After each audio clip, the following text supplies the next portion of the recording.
आजच्यासाठीच्या काही बातम्या ज्या आहेत त्या बातम्या मित्रांनो आपण चर्चेला घेऊ. बातमी अरविंद केजरीवाल यांच्या संदर्भातली आहे.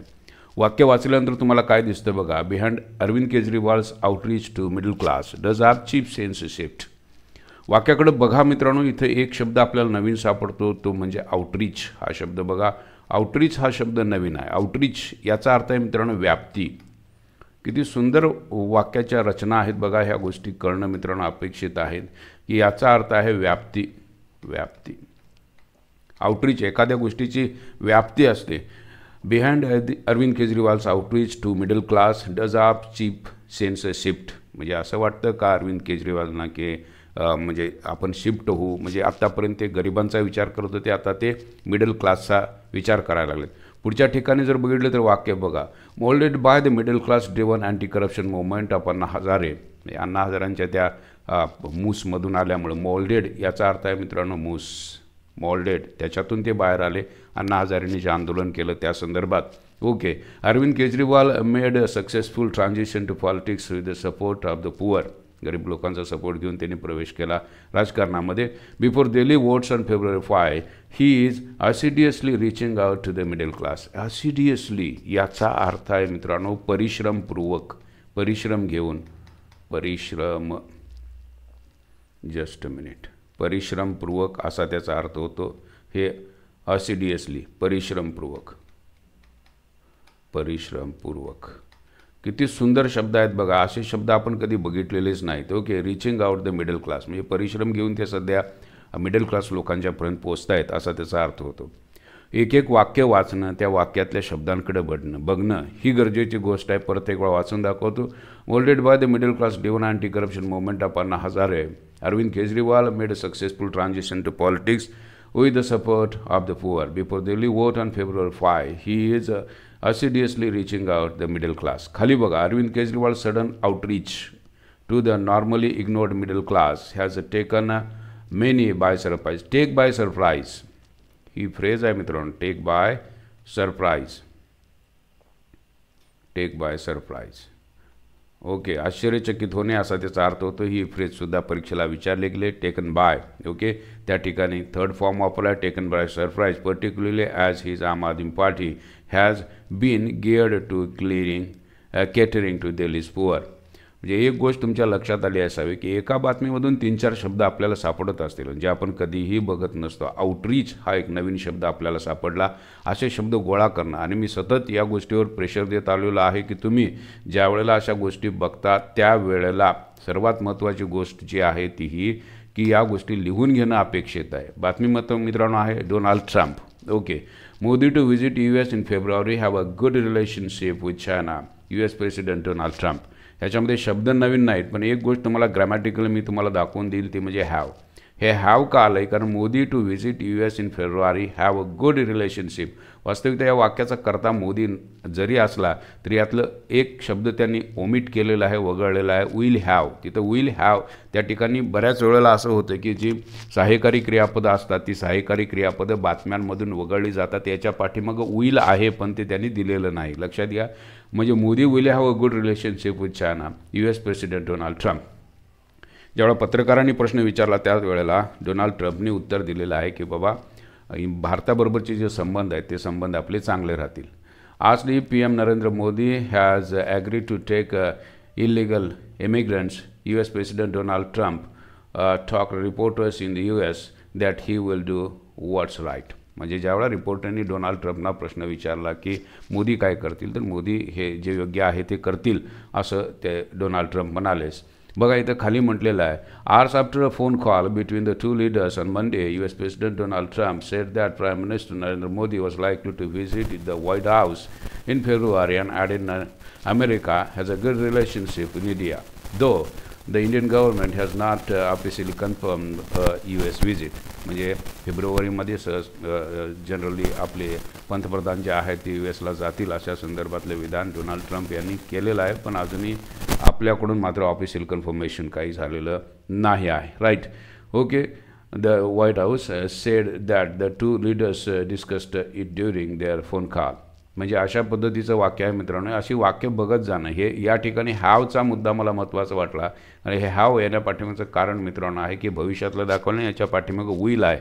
अशी मॉडेल ॲक्झिलरी जी पाठीमागं असतात, हेल्पिंग वर्ब जे पाठीमागं असतात, ती बऱ्याच वेळा बातम्यांमध्ये टाळली जातात. वास्तविकता मोदी जर करता विचारात घेतला असता तर या ठिकाणी हॅज यायला पाहिजे होतं, पण ते हॅज आलेलं नाही, या ठिकाणी हॅव आलेलं आहे. कारण त्याच्या पाठीमागं विल आहे, ते विल त्यांनी दिलेलं नाही. अशा गोष्टी देत नसतात बातम्यांमध्ये. म्हणजे या बारीक सारीक गोष्टी तुमच्या लक्षात येत असतील तर मी म्हणेन खऱ्या अर्थाने हे शिकण्याची गंमत तुम्हाला कळायला चालू होईल.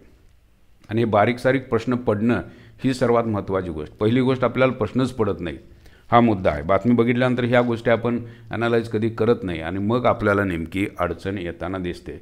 China signals willingness to repatriate confirmed Chinese national from US. एक गोष्ट तुमच्या लक्षात आली आहे का बघा, शब्द काय आहे बघा, रिपॅट्रिएट. रिपॅट्रिएट याचा अर्थ आहे मित्रांनो, जे काही इल्लिगल त्या ठिकाणी राहणारे आहेत त्यांना परत घेण्याची जी प्रक्रिया आहे, रिपॅट्रिएट. ओके, ते परत घेणे.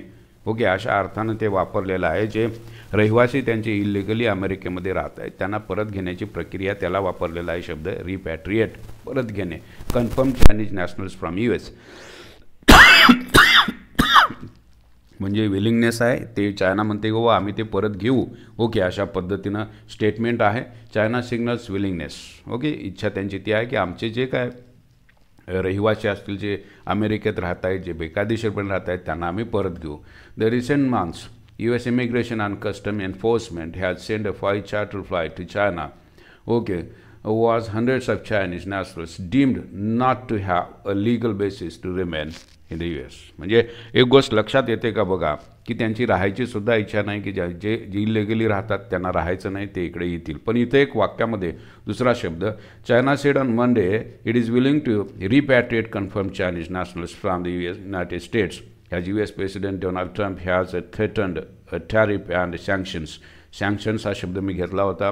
ओके, निर्बंध असतात त्याला वापरला जातो शब्द सँक्शन्स. सँक्शन्स म्हणजे निर्बंध on the countries if they do not cooperate on accepting deportees. Deportees याचा अर्थ आहे मित्रांनो, जे पाठवले जाणारे लोक आहेत तिथून त्यांना डिपोर्ट केलं जातं, त्यांना म्हटलं जातं डिपोटीज. ओके, पाठवले जाणारे लोक. किती सुंदर शब्द आहेत बघा. म्हणजे असे शब्द आपण बघणं. रिपॅट्रिएट नावाचा नवीन शब्द, की जो शब्द आपल्याला कळाला पूर्ववत, आणि हा शब्द सध्या फेमस आहे कारण अमेरिकेनं सांगितलेलंच आहे की जे काही इलिगल तुमच्या जे राहणारे आहेत त्यांना घेऊन जायला प्रत्येक देशालाच सांगितलेलं आहे. TMC to deploy Shatrughan Sinha to campaign for AAP in Delhi send Congress message. Okay, deploy, ह्या डिप्लॉयचा अर्थ आहे मित्रांनो तैनात करणे. तैनात करणे, तैनात करणे. ओके, कुणाला तैनात केलेलं आहे तर शत्रुघ्न सिन्हाना दिल्लीमध्ये ज्या इलेक्शन होतात त्या ठिकाणी तैनात केलेलं आहे. TMC तृणमूल काँग्रेस आहे, राईट. ममता बॅनर्जी यांनी त्यांना तैनात केलेलं आहे. कुणासाठी काम करायला? आपसाठी. Another TMC MP with Purvanchali connection may also canvass. मित्रांनो हा शब्द अत्यंत महत्त्वाचा आहे. कॅनव्हास हा शब्द परीक्षेला आलेला सुद्धा आहे. कॅनव्हास म्हणजे प्रचार करणे. आपल्याला माहिती पाहिजे शब्द हा, प्रचार करणे. इलेक्शनमध्ये हा शब्द बऱ्याच वेळा वापरला जातो. कॅनव्हास फॉर आप करतात, ते कॅनव्हासिंग करतील.